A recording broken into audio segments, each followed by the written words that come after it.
cages were open in the first place? No. Sheriff, were all the animals that were out being released, have they all been killed? Um, And how many were there actually out as opposed to the ones that were actually in the house? well, as we released, and let me verify the numbers. We have 48 animals that are dead, and those are animals that were released from pens or got out of pens. So all the ones that got out are dead? Yes. Yes. Sheriff, Explain just this for your monkey virus. review, how far from the home or from their cages did the animals get? What was the farthest they got? Again, I'm not very good with distance as far as we haven't really got a specific distance. The estimate I used earlier was probably 5 football fields, 500 yards. These animals had got away from the pens that they were being kept in. So we're not Back talking here, miles. back here. The monkey No, we're not virus. talking miles. We're interested in the monkey virus. What is it? Right here. I'd like to, have the vets take care of that question and repeat your question a little louder. Just curious about what this virus is. This monkey might be carrying. The virus is called herpes B. It's carried by macaque monkeys, which are not affected by the virus, but it's very dangerous for humans. A bite wound is considered a very serious condition, and that's why the sheriff is recommending do not approach the monkey. Monkeys can be cute and attractive. Don't handle it. If it approaches you, call 911. Let me get your name and title too. My name is Dr. Barb Wolf. I'm the Director of Wildlife and Conservation Medicine at the Wilds. Any idea where those animals might go? That monkey network. Sheriff, Yeah, did pretty- did Mr. Thompson leave any kind of note, any kind of indication about what he was doing and why? To our knowledge, we've investigated that. We've evaluated the crime scene. We have not found anything like that. No. Sheriff, WPXI Pittsburgh. One quick question. You talked earlier about you did try an or attempt a tranquilizing effort. Can you describe You want me what to you did, say and you how did that? went? Whether Okay. Yeah, obviously, as I've said before, one of our biggest hurdles here was dealing with the amount of animals, the type of animals, but more importantly, we only had about an hour to an hour and a half of daylight. As Jack said, this wasn't a situation where we could just walk in, have some binoculars, stay a safe distance, and evaluate animals. These animals were on the move. They were showing aggressive behavior. Once the nightfall hit, our biggest concern was having these animals roaming. Today, when we went back in, we had, of course, daylight hours. We found a Bengal tiger, a mature adult Bengal tiger, close to it, was laying in some brush. This would have been, I'm going to say, to the southeast of the house, approximately 200 yards. This veterinarian had more guts than I did, by far. With a dart gun, got very, very close, probably from one side of this tent to the other, and tried to tranquilize this thing. Think we hit it, but as we did, got up, showed very aggressive behavior starting towards her, and then turned and started running away from us. At that point, we didn't know for sure if the tranquilizer would work. We didn't know for sure how far the animal was going to go, and we weren't going to take any chances of that tiger getting loose, and we had to put it down. Sheriff, you said that there were 2 leopards, 2 monkeys, and a bear taken to the Columbus Zoo. Why was it determined that those animals would be the ones taken to the zoo? Well, all the animals, there was a bear there too. I don't know if you mentioned that. There was a bear there. All the animals that were left were transported out of here. I made that decision based on some good experienced people behind me recommending that as volatile as this situation was, the conditions that these animals were being kept in, it was apparent that we wanted them transported to a location to where they could be evaluated, they could be inspected and checked out. And we felt also that there could be some danger if they stayed at this property due to the fact we had some people try to steal a lion last night, a dead lion. So we made that call, and in no shape or form are we trying to take those animals away from Marion. And she's been instructed.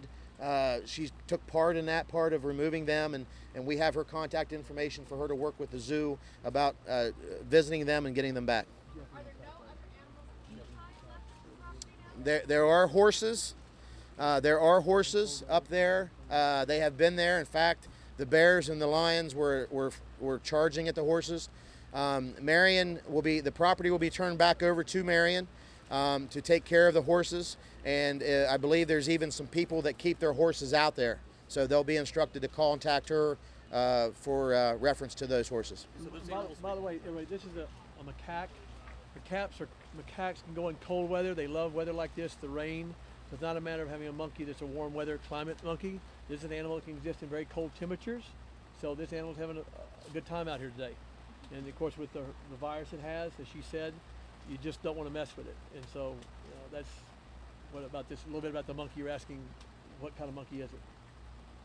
Sheriff, we're hearing that some animals have gotten loose before from the property. Can you confirm that? And if so, how many times? Yeah, I can't confirm the number, but I'm going to say that we have had some complaints in reference to animals at large before this, yes. are you concerned that these other animals are coming back from the zoo to potentially to this property? Well, what was your question? Are you concerned that Yeah. the animals that are taking Thank to the you. zoo I'm always concerned. It's as a sheriff, we're always concerned about everything in our county. I'm convinced now that Jack Hanna is going to do everything he can to make sure that exotic animals are treated fairly, and that property owners are required to have the right property for them to be there, and to make sure they're doing all the requirements needed to take care of those animals properly. So I guess I'm not as concerned now that we're going to get some action on this type of thing. Is there anything you want to say to other people who might own exotic animals in the area? I guess the biggest thing for me was to take a look at this incident and see what it does to a community. Hopefully if they're having exotic animals, they're taking all the precautions to prevent something like this from ever happening again. And not only that, talking with the governor today, when this bill goes through, those that have exotic animals that are listening to this can be expecting a knock on your door here probably in the next several months. Because as long as I'm here, I've been here 34 years, this cannot happen again. If they have these animals in proper conditions, the proper permits, we take a veterinarian with us, that kind of thing happens, it's going to be a very strict policy if someone's going to have these animals. As far as, I'm not a governor, I'm not anybody.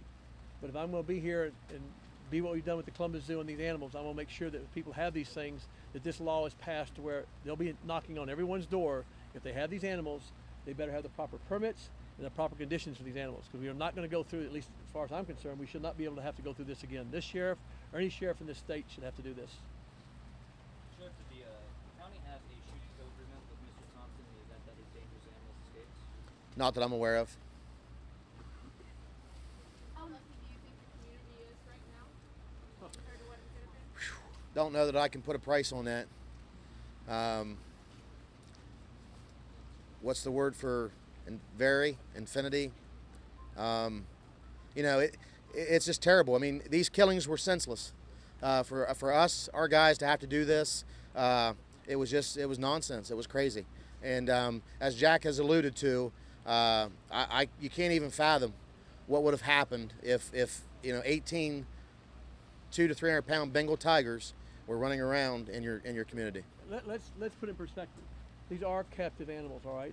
When I filmed a Bengal tiger, I did in India several years ago, on a kill, I was on elephant back, tracking them for several days, and they took down a 2,000 pound water buffalo in less than 15 seconds. 2,000 pound water buffalo. It was like an explosion going off. It's beyond anything you would ever want to witness. Now these are wild tigers, obviously, and these are wild tigers in captive environments, so that probably wouldn't be the same. I'll try and put in perspective to you 18 of these animals running around neighborhoods. What was done had to be done. It's a tragedy beyond belief that we lost these creatures. He just said it well, though. Why this had to happen, we don't know, but we know now we can do something about it. Was there a bear that was captured since this morning? No. We had one bear that was still pinned up that evidently was not let loose. We had one bear that we felt could be on the loose due to our list. However, I have to tell you, last night was very chaotic, and we had taken a bear down that just had not recovered the body at that point. So once we got all the animals shot from last night recovered, and that was a bear that was down towards the interstate. that was trying to get to the interstate. Sheriff, how are your deputies, the deputies who actually had to shoot and kill these animals? How are they doing? Well, they're doing great. I mean, they're not hurt. They know how to do their job very well. Some of them that were here last night went home, got some sleep, and come back out today. It's probably a once in a lifetime thing that would ever happen to a law enforcement officer. We don't go to the academy and get trained on how to deal with 300-pound Bengal tigers. It just doesn't happen. And so I'm just glad they had the courage to get out of their cars and to keep the animals contained, because there was some very close quarter calls that, if things wouldn't have went just right, could have resulted in some injuries. If you saw the faces of some of his deputies at 5 this morning, you'd understand that they're feeling the pain. I mean, as he said, they did their job, but they have to go home, and one of them said, and talk to their children. Why, Dad, did you have to kill a Bengal tiger? Why did you have to kill a bear? And that's a question I'm getting from Europe, from Canada, all over the place. Threatening calls. I'm getting this kind of stuff from certain people. When I said the sheriff did the right thing, but you can understand what we're talking about here. These kind of numbers, what could have happened here with these folks. These guys are having a difficult time, I'm sure, their families right now, saying they had to shoot a tiger, one of the rarest animals in the world. I wouldn't want to be one of these guys having to tell my kids. Sheriff, what can you tell us about Terry is being kind of painted as a villain, as a really this horrible person? A lot of us don't know him. You have had some experience with him in the past. What would you say about him? I don't know. I guess I don't know Terry personally on a personal level. Didn't know him that way as far as, but in dealing with him from a law enforcement standpoint, I guess, Terry was a guy that kind of kept to himself, was always willing to push the envelope a little bit. He was an airplane pilot. I don't want to speculate on that. I don't know if I'm in a position to do that, other than with the law enforcement side of it, he was always willing to push the envelope a little bit.